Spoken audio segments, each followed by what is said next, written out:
I'm Logan Crawford, and right now on the Spotlight Network, we're stepping into the shadowy world of Far Eastern intrigue with an amazing author.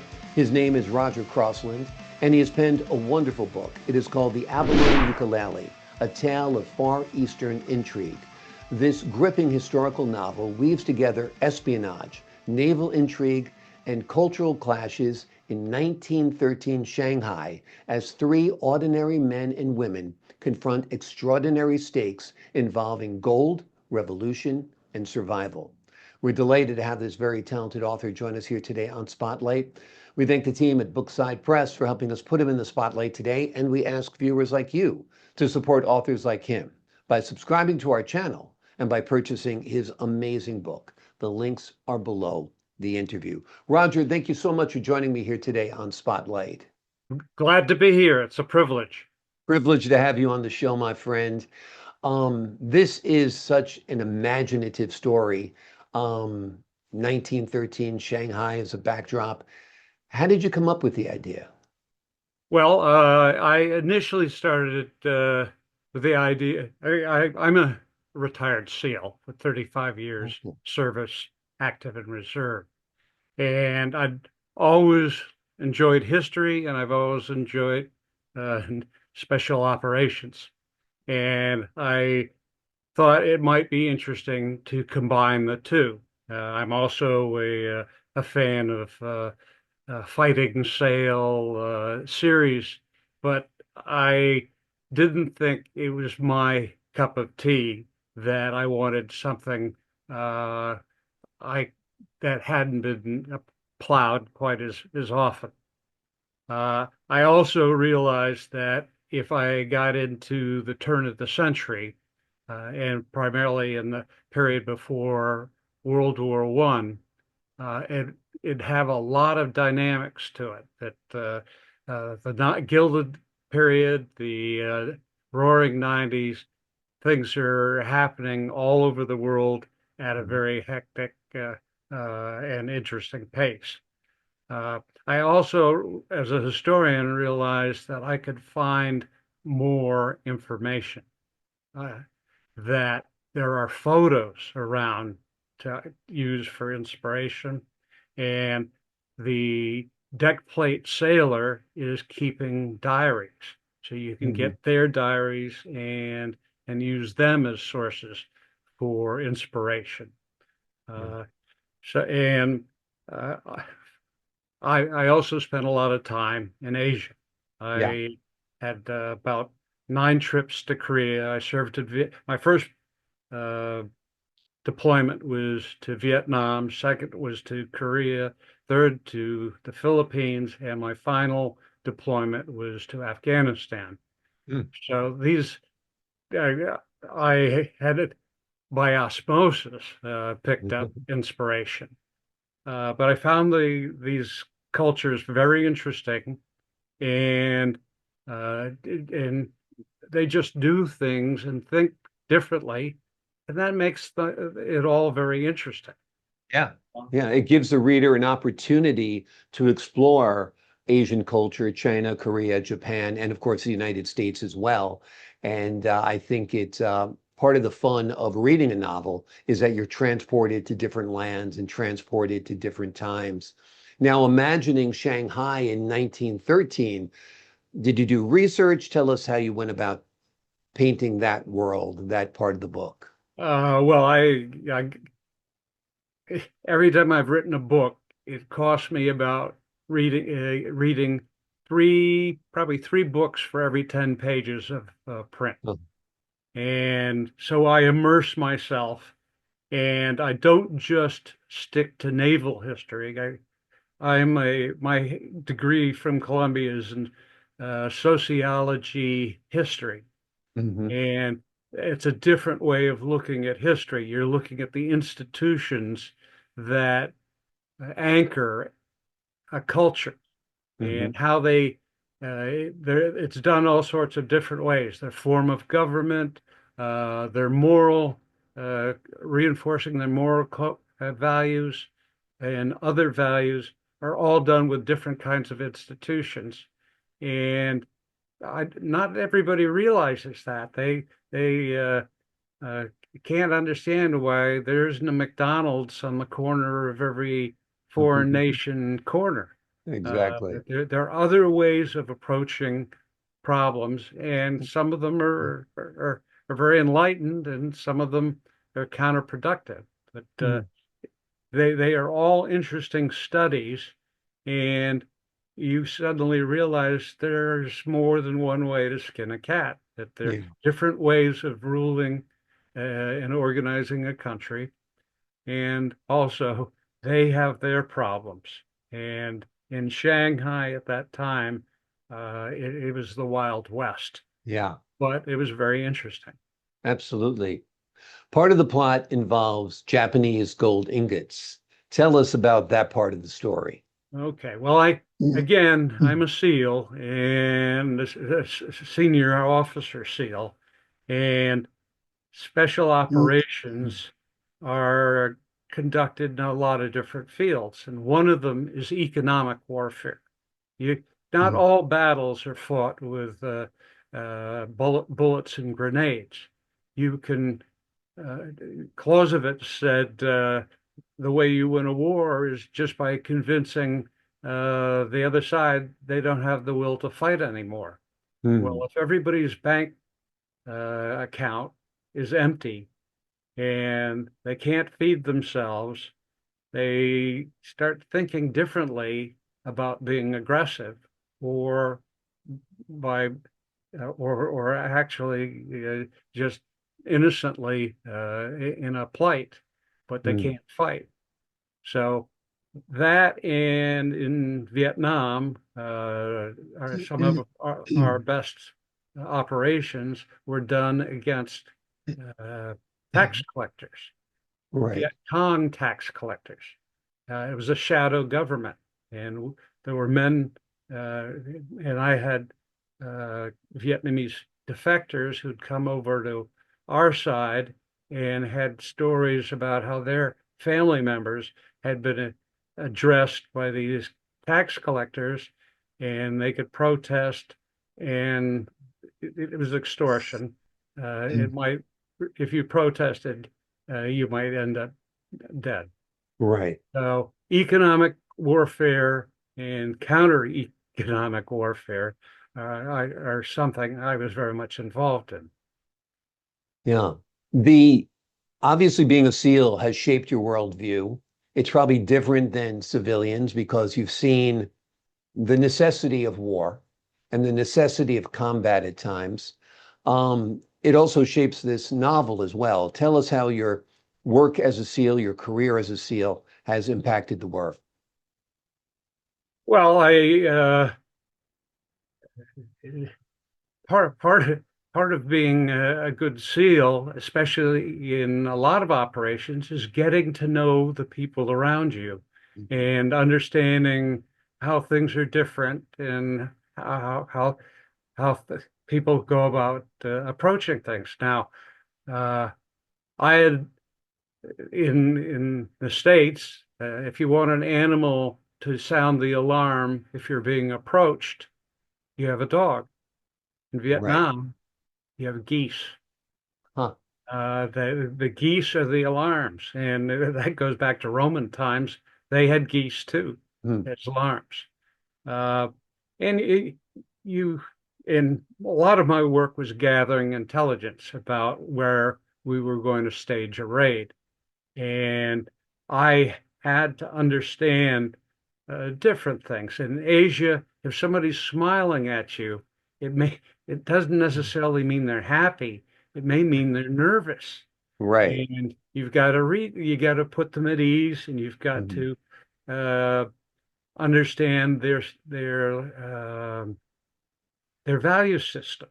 And to get information out in the best way, the more you know about their culture and uh, how they value things, the intersection of family and dreams are important for you to understand.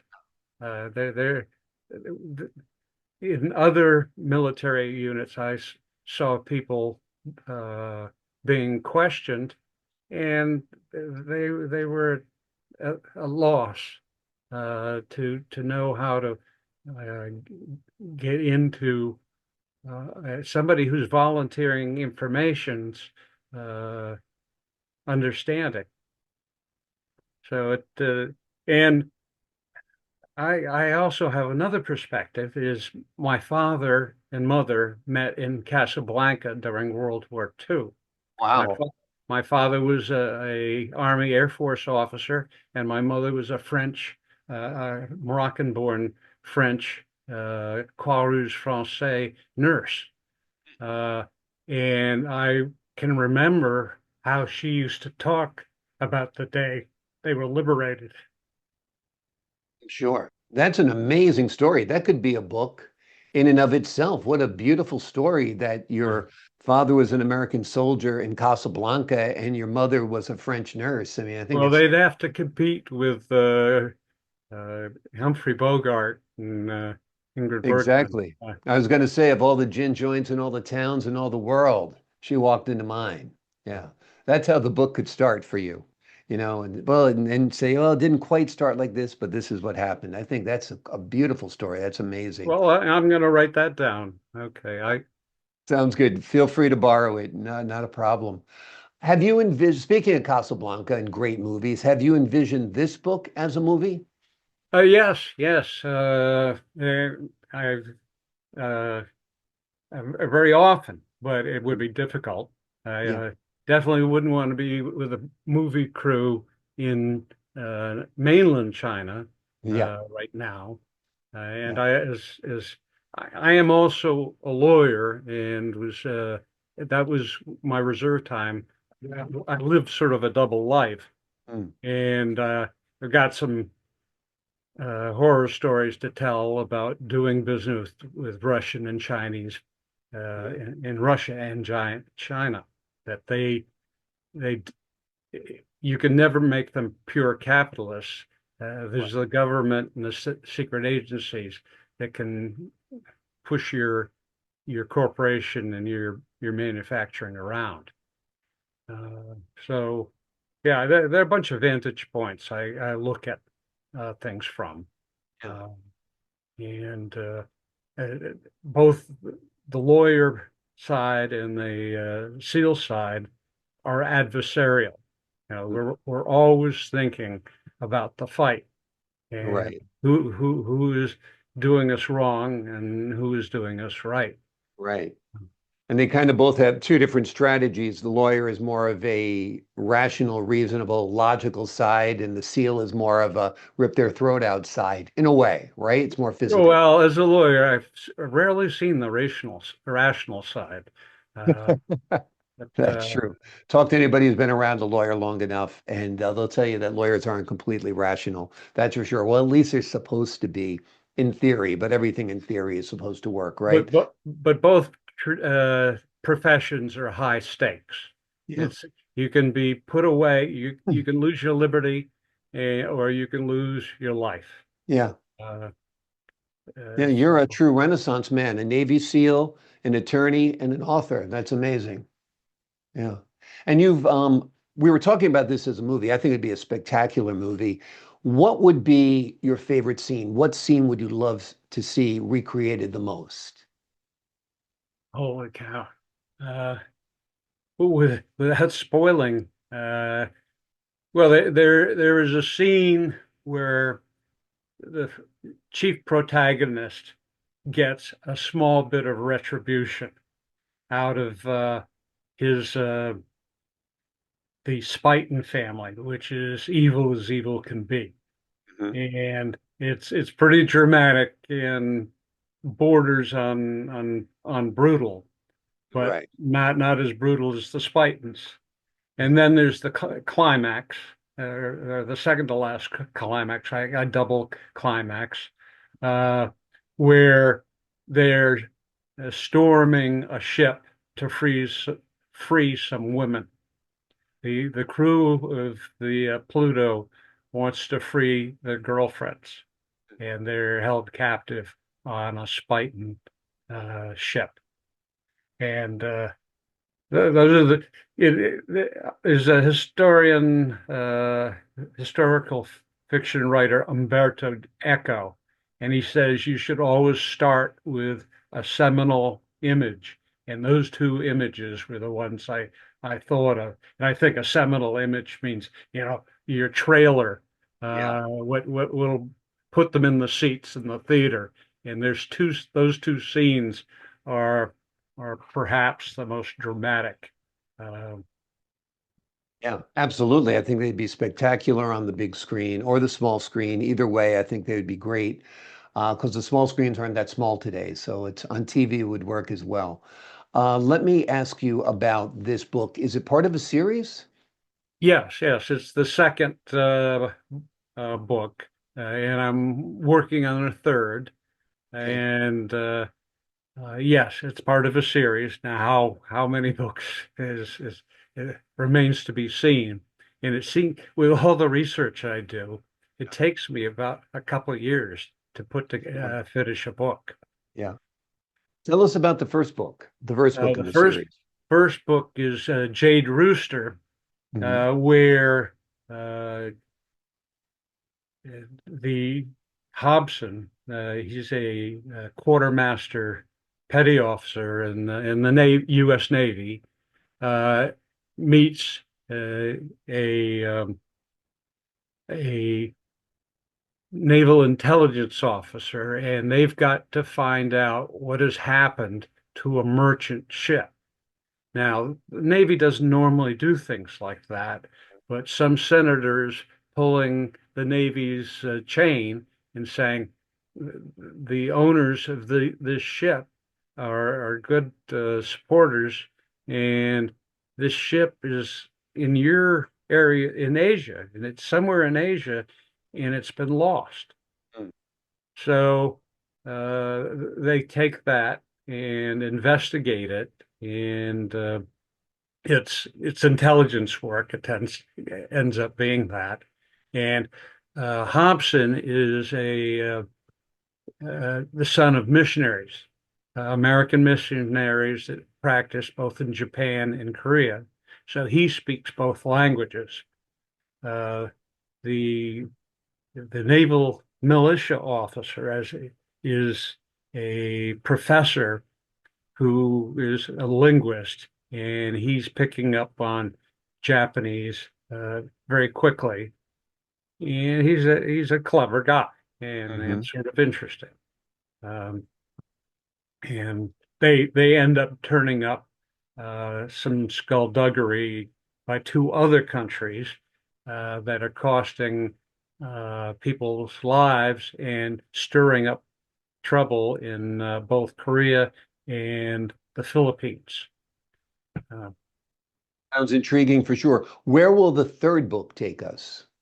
the third book is going to take place in it's World War One, Mm.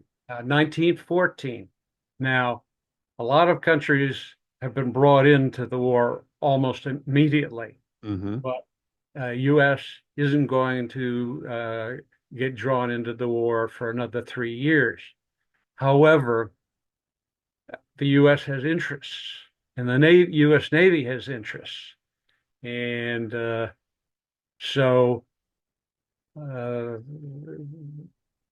in the intelligence office, the naval militia officer has some ideas that will uh, benefit the United States Navy without getting it brought into anything uh, too early. So that's as much as I got. It Absolutely. Well, it it it, sounds it very intriguing as well. It's a perfect complement to the other two books, and I'm sure more will come as you develop it more, research it more, write it more. Why is the book we're focusing on today, the Abalone Ukulele? Why is it called the Abalone Ukulele? Okay.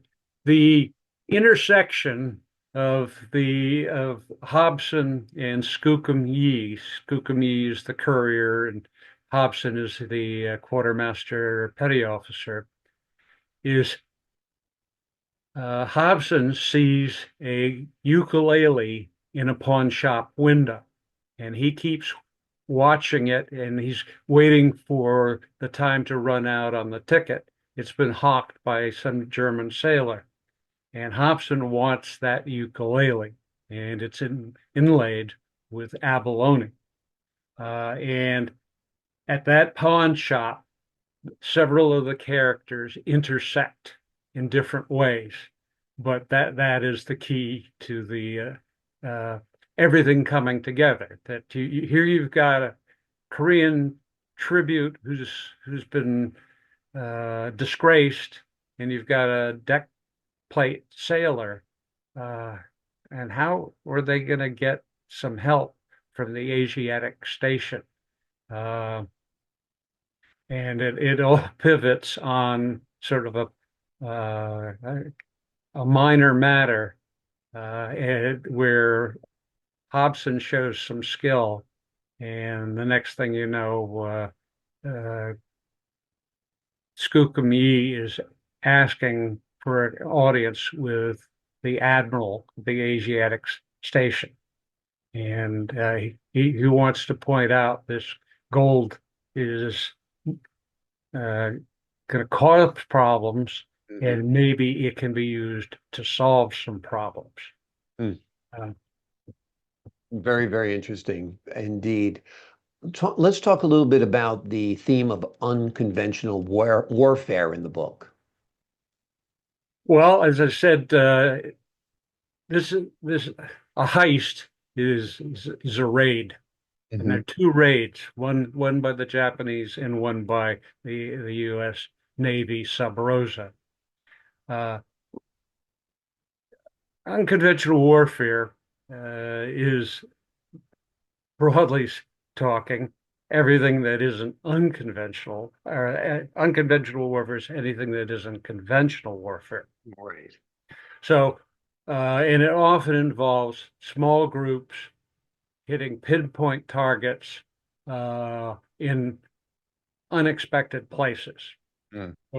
Unconventional warfare can be very efficient. It also can be used to tie up the enemy. But in this particular situation, it's a heist, and it's done with diversions.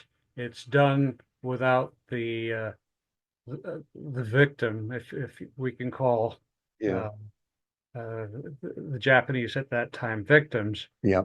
without them even having a clue as where the money went to. And of Right. course, there are triads.